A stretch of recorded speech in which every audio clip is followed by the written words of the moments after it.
Hello dear student. आज हम लोग प्रत्यावर्ती धारा के अगले पार्ट का अध्ययन कर रहे हैं। इसके पहले हम लोगों ने प्रत्यावर्ती धारा का औसत मान निकालना सीख लिए थे। आज हम लोग प्रत्यावर्ती धारा का वर्ग माध्य मूल मान, रूट मीन स्क्वायर वैल्यू, जिसको हम प्रभावी मान कहते हैं, इसकी गणना करेंगे। तो पहले हम आपको बता रहे हैं कि धारा का वर्ग माध्य मूल मान किसे कहते हैं, फिर उसका फार्मूला हम कैसे निकालेंगे, उसका डेरिवेशन बताएंगे, उसका निगमन बताएंगे। करेक्ट। देखिए, IRMS root mean square current equal to होता है I स्क्वायर बार। इसके बाद इसका हम अंडर रूट ले लेते हैं।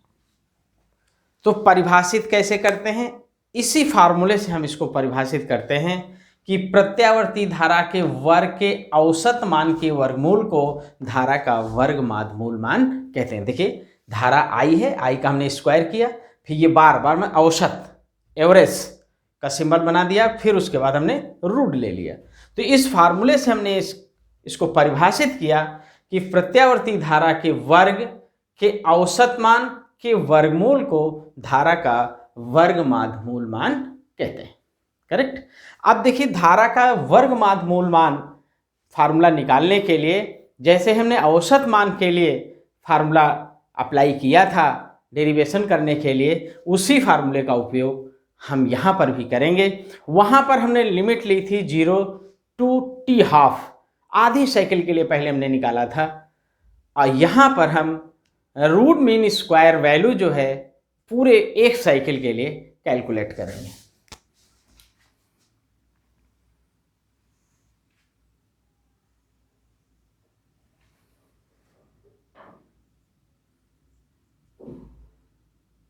ये एक पूरी साइकिल जिसका आवर्तकाल यहाँ पे t, यहाँ से शुरू हो रहा है ये तो लिमिट लिखेंगे 0 to t, लिमिट लिखेंगे 0 to t। करेक्ट। अब देखिए, पहले हम एवरेज वैल्यू निकालेंगे, पहले हम औसत मान निकालेंगे। औसत मान का पहले हम फार्मूला लगाएंगे। ठीक है। देखिए, ये होगा I square bar, I square bar. I square bar की पहले वैल्यू हम निकालते हैं। देखिए, लिखेंगे equal to 1/t limit 0 to t I square dt। जैसे एवरेज वैल्यू निकाले थे उसी तरह ये भी फार्मूला है एवरेज वैल्यू के लिए, केवल यहाँ पे हम 0 to t लिमिट ले रहे हैं, वहाँ पे हमने 0 to ½ लिया था, क्योंकि वहाँ हाफ साइकिल के लिए निकाल रहे हैं। यहाँ पे हम इस पूरी साइकिल के निकाल रहे हैं, ये प्लस ये। करेक्ट। अब देखिए, ये हो जाएगा I square bar equal to, अब देखिए यहाँ पे हम फार्मूले का यूज करेंगे। हम जानते हैं कि I इक्वल टू होता है I0 साइन ओमेगा t के, तो I की जगह हम I0 साइन ओमेगा पुट कर देंगे। तो ये हो जाएगा 1/t लिमिट 0 to t, और ये लिखा जाएगा I0 साइन ओमेगा t का होल स्क्वायर dt। तो ये हो जाएगा I square bar equal to 1/t limit 0 to t I0 square sine square omega t dt। Correct. देखिए, हम जानते हैं कि t इक्वल टू होता है 2π/ω, इसलिए लिमिट में जहां t लिखा है वहां पे हम 2π/ω लिख देंगे।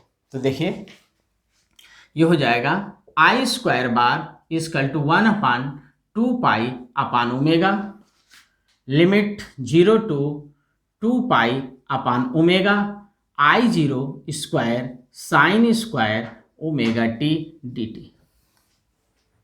करेक्ट। इतनी चीज समझ गए। अब देखिए, इसको हम लिखेंगे I square bar equal to, omega ऊपर हो जाएगा ω/2π, और ये हो जाएगा limit 0 to 2 pi upon omega I0 square sine square omega T D T.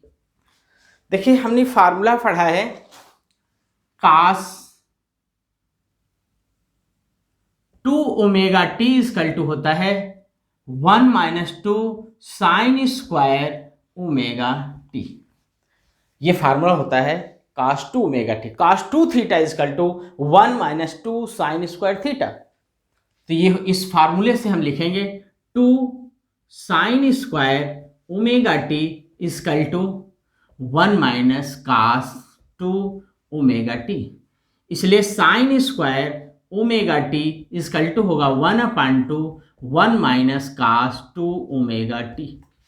जहां साइन स्क्वायर ओमेगा टी लिखा है यहां पे उस जगह हम लिख सकते हैं 1/2 1 माइनस कास 2 ओमेगा टी। तो देखिए ये हो जाएगा I square bar equal to ओमेगा/2 पाई, I0 स्क्वायर बाहर ले लेंगे, integration sine square omega T का होगा और साइन स्क्वायर ओमेगा टी की जगह हम लिखेंगे 1/2 ब्रैकेट के अंदर 1 minus cos 2 omega T D t. अब देखिए ये लिखा जाएगा I square bar equal to ओमेगा/2 पाई I0 स्क्वायर। अब देखिए 1/2 बाहर ले लीजिए और इन दोनों को अलग अलग इंटीग्रेट कर दीजिए तो ये हो जाए integration 0 to 2 pi upon omega D T minus limit 0 to 2 pi upon omega cos 2 omega T D T. हमने दोनों को अलग अलग कर दिया, दोनों का अलग अलग इंटीग्रेशन करेंगे। देखिए ये हो जाएगा I square bar equal to omega I square upon 4 pi और ये इसका हो जाएगा टी और लिमिट हो जाएगी 0 to 2 pi upon omega minus, अब देखिए इसका इंटीग्रेशन करेंगे cos 2 omega T. Cos 2 omega T का इंटीग्रेशन होता है sine 2 omega T upon 2 omega. इसका इंटीग्रेशन होगा, यहाँ हम आपको समझा रहे हैं, integration cos 2 omega T D T equal to होगा sine 2 omega T upon 2 omega, sine 2 omega T upon 2 omega, correct. अब देखिए ये हो जाएगा sine 2 omega T upon 2 omega और लिमिट हो जाएगी 0 to 2 पाई अपान ओमेगा। अब इसको हम सॉल्व करते हैं तो ये हो जाएगा I square bar equal to omega I0 square upon 4 pi और ये हो जाएगा upper limit minus lower limit, तो ये हो जाएगा 2 pi upon omega minus 0 minus 1/2 omega बाहर ले लीजिए और ये हो जाएगा sine 2 omega 2 pi upon omega minus sine 2 omega into 0। देखिए पहले हमने टी की जगह 2 पाई अपान ओमेगा लिख दिया, फिर माइनस, फिर हमने टी की जगह 0 लिख दिया। पहले अपर लिमिट लिखी हमने, फिर टी की जगह लोअर लिमिट लिख दी। तो ये हो जाएगा I square bar equal to omega into I0 square upon 4 pi और ये हो जाएगा 2 pi upon omega minus 1/2 omega और ये ओमेगा से ओमेगा कट गया, ये हो जाएगा साइन 4 पाई माइनस साइन 0, ये हो गया। अब इतना आप नोट कर लीजिए, जल्दी से नोट कर लीजिए, समझ लीजिए एक एक लाइन, बिल्कुल। हाँ नोट कर लिया, बिल्कुल समझ में आ गया एक एक लाइन। अब आगे देखिए, एक्सप्लेन कर रहे हैं।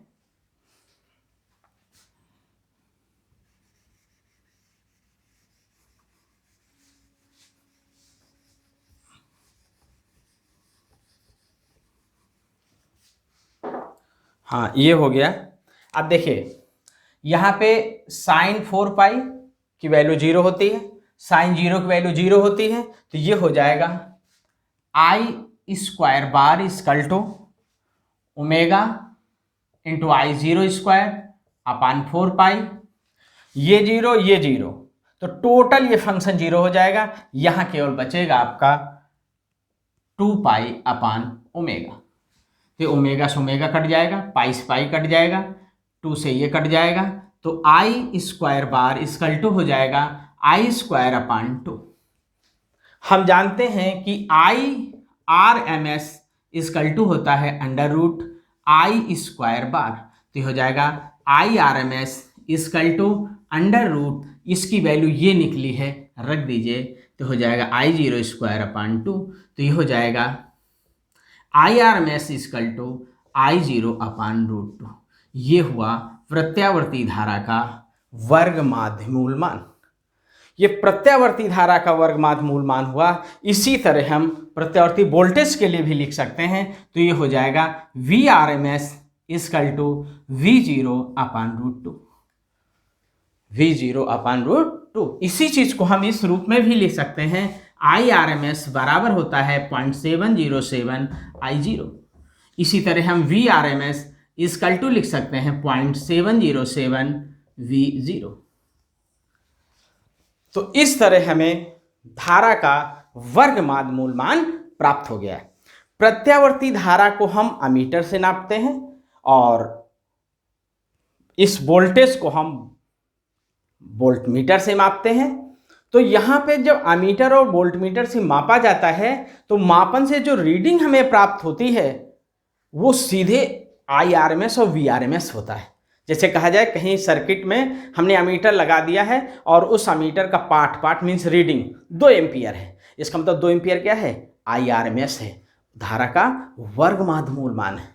तो अमीटर और वोल्टमीटर से हमें वर्ग माध्य मूल मान प्राप्त होते हैं, प्रभावी मान प्राप्त होते हैं।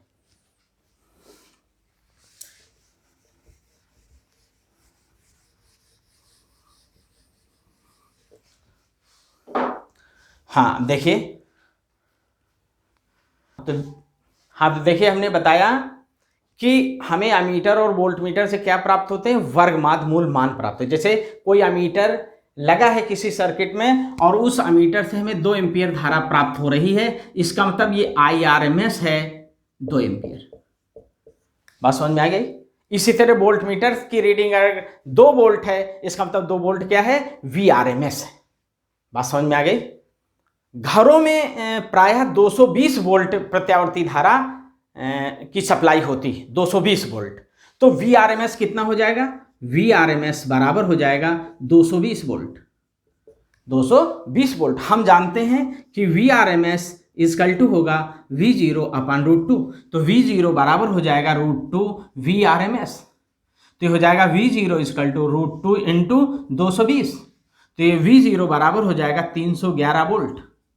इसका मतलब कि घरों में जो हमें धारा की सप्लाई होगी वो कितने वोल्ट की होगी, 311। 311 प्लस और 311 माइनस, मतलब एक और अधिकतम 311, एक और अधिकतम 311। तो इतने वोल्ट के कारण हमें धारा प्राप्त होगी। यही कारण है कि 220 वोल्ट की AC 220 वोल्ट पे जो प्रत्यावर्ती धारा हमें प्राप्त होती है वो 220 वोल्ट की दिष्ट धारा से अधिक खतरनाक होती है, क्योंकि वो वैल्यू ज़्यादा होती है।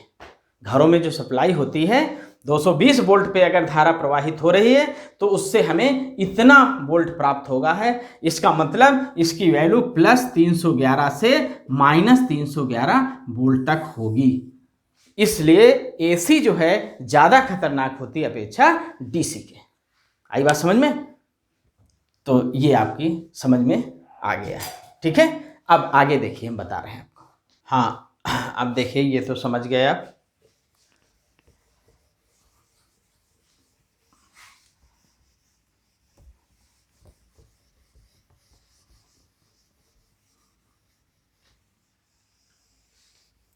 हाँ, अब देखिए प्रत्यावर्ती धारा के V और I के बीच कालांतर के विषय में समझा रहे हैं। V और I के बीच कालांतर।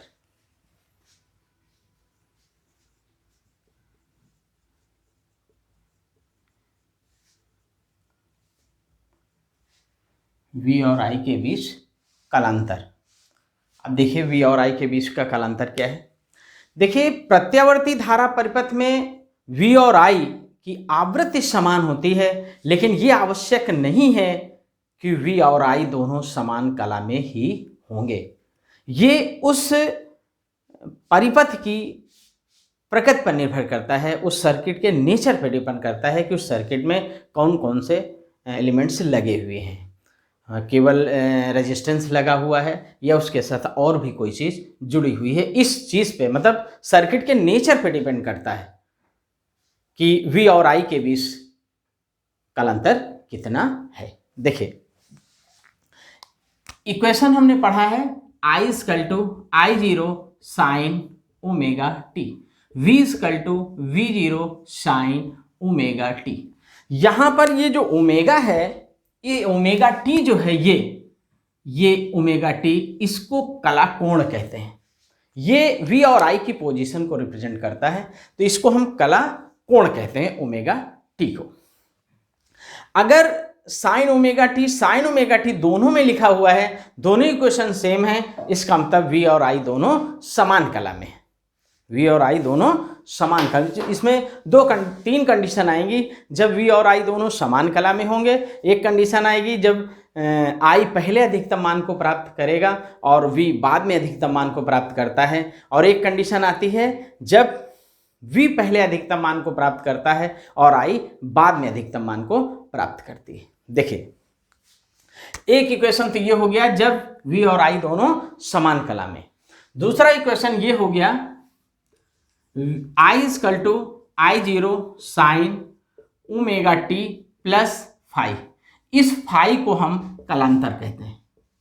कलांतर, ये फेज है, ये phase difference. V = V0 sin omega t। अब देखिए यहां पर जो I का इक्वेशन है उसमें कला कोण में फाई जुड़ गया है, इसमें ऐड नहीं है। इसका मतलब I पहले अधिकतम मान को प्राप्त करता है और V बाद में अधिकतम मान को प्राप्त करते हैं। इसका मतलब V और I के बीच का कलांतर कितना हो गया? फाई हो गया। इसी इक्वेशन को हम इस रूप में भी लिख सकते हैं I = I0 sin omega t, V = V0 sin omega t minus phi. चाहे हम I के इक्वेशन में इसको प्लस कर दें, चाहे V के इक्वेशन में इसको माइनस कर दें, केवल कहने का अर्थ बदल जाएगा।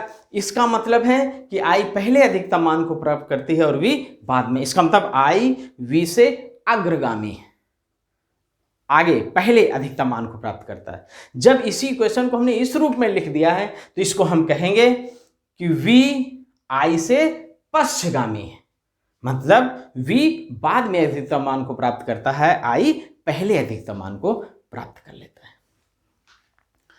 इसी इक्वेशन को हम इस प्रकार भी लिख सकते हैं, जैसे V = V0 sin omega t plus phi और I = I0 sin omega t।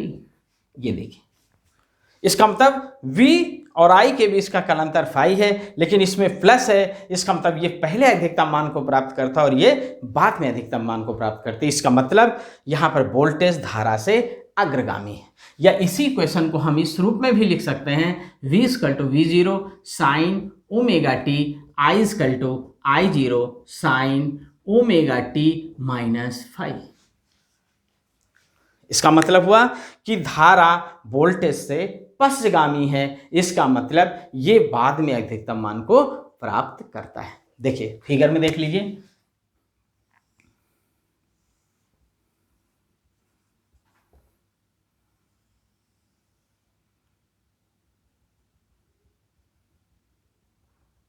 ये V का ग्राफ है और ये I का ग्राफ है। दोनों एक साथ अधिकतम और न्यूनतम मान को प्राप्त कर रहे हैं। इसका मतलब दोनों समान कला में। बात समझ में आई।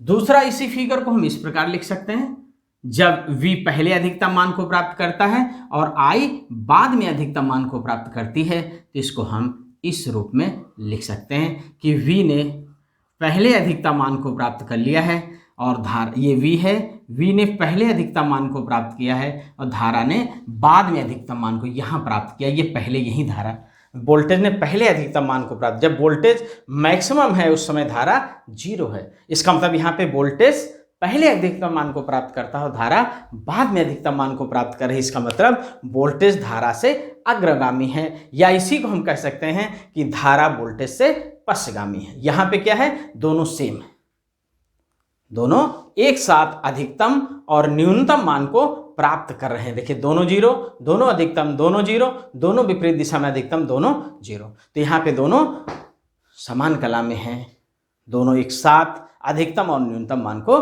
प्राप्त कर रहे हैं। अब हम विभिन्न प्रकार के सर्किट आपको समझा रहे हैं कि जब परिपथ में केवल प्रतिरोध लगा है तब क्या होगा, जब परिपथ में प्रेरकत्व L लगा है तब क्या होगा, जब परिपथ में C धारिता का संधारित्र लगा है तब क्या होगा।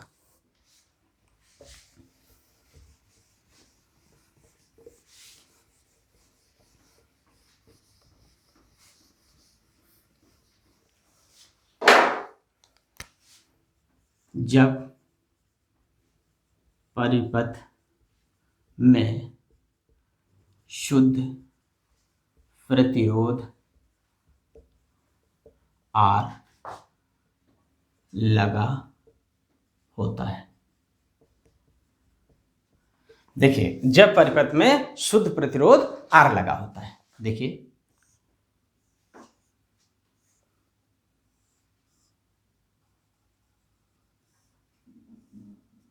ये रेजिस्टेंस हो गया और ये AC मेंस, ये प्रत्यावर्ती धारा स्रोत है, AC मेंस है, V = V0 sin ωt।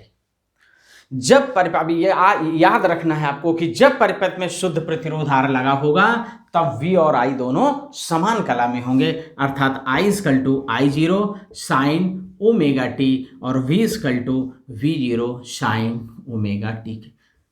ये इक्वेशन होंगे शुद्ध प्रतिरोध R लगे होने पर, और इसका फिगर बनेगा इस तरह का।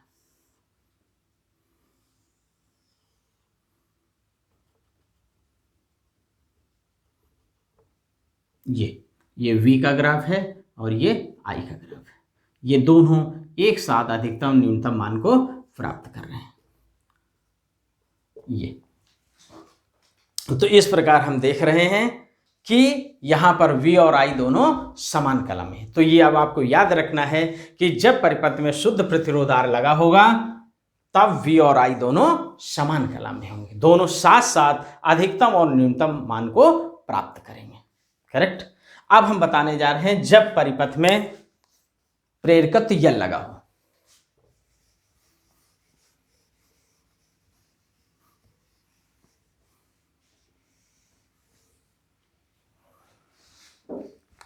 जब परिपथ में प्रेरकत्व L लगा हो। अब देखिए जब L लगा होता है तब क्या होगा,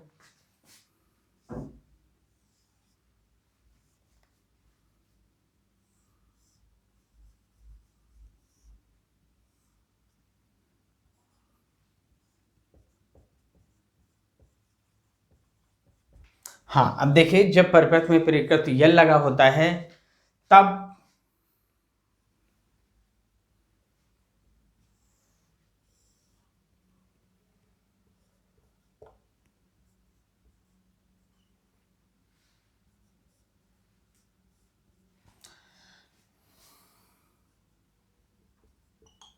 देखिए जब परिपथ में प्रेरकत्व L लगा होता है तब वोल्टेज V धारा I से कला में π/2 अग्रगामी होता है, या इसी को हम कहते सकते हैं 90 डिग्री, 90 अंश।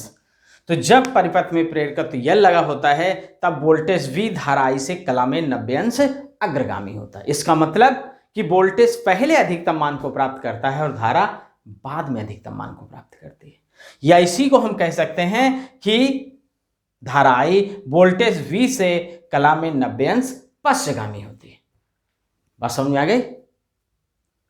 बात समझ में आ गई? देखिए इक्वेशन कैसे हम लिख सकते हैं इसको, V = V0 sine omega t plus pi upon 2 और I = I0 sine omega T, या इन्हीं इक्वेशन को हम इस रूप में भी लिख सकते हैं, V = V0 sine omega t और I = I0 sine omega t minus pi upon 2। चाहे हम कहें कि वोल्टेज धारा I से कला में 90 अंश अग्रगामी है, चाहे हम कहें धारा वोल्टेज से कला में 90 अंश पश्चगामी है। बात समझ में आ गई? दोनों स्थितियां हैं इसमें। ठीक, फिगर देख लीजिए, फिगर समझ लीजिए।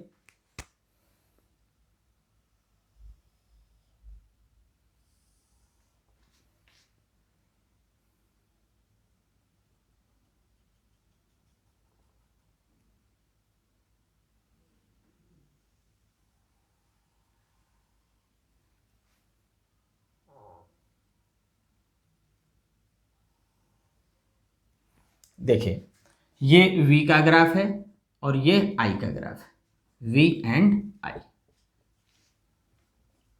देखिए यहां पे V मैक्सिमम है तब धारा 0 है, जब धारा मैक्सिमम है तो V 0 है, जब धारा 0 है तो V मैक्सिमम है, जब धारा मैक्सिमम है, एक मिनट, जब धारा मैक्सिमम है तो V 0 है। तो यहां पे हम देख रहे हैं कि वोल्टेज V धारा I से कला में 90 अंश अग्रगामी है, मीन्स वोल्टेज पहले अधिकतम मान को प्राप्त करता है और धारा बाद में अधिकतम मान को प्राप्त करती है। तो अब यहां पर V/I या V0/I0, इसको हम प्रतिरोध न कह के प्रेरण प्रतिघात कहते हैं। इसको हम प्रेरण प्रतिघात कहते हैं, प्रेरण प्रतिघात कहते हैं। मतलब अब V और I का जो अनुपात है, जो प्रतिरोध यहां पे हो रहा है, उस प्रतिरोध को हम क्या कहेंगे?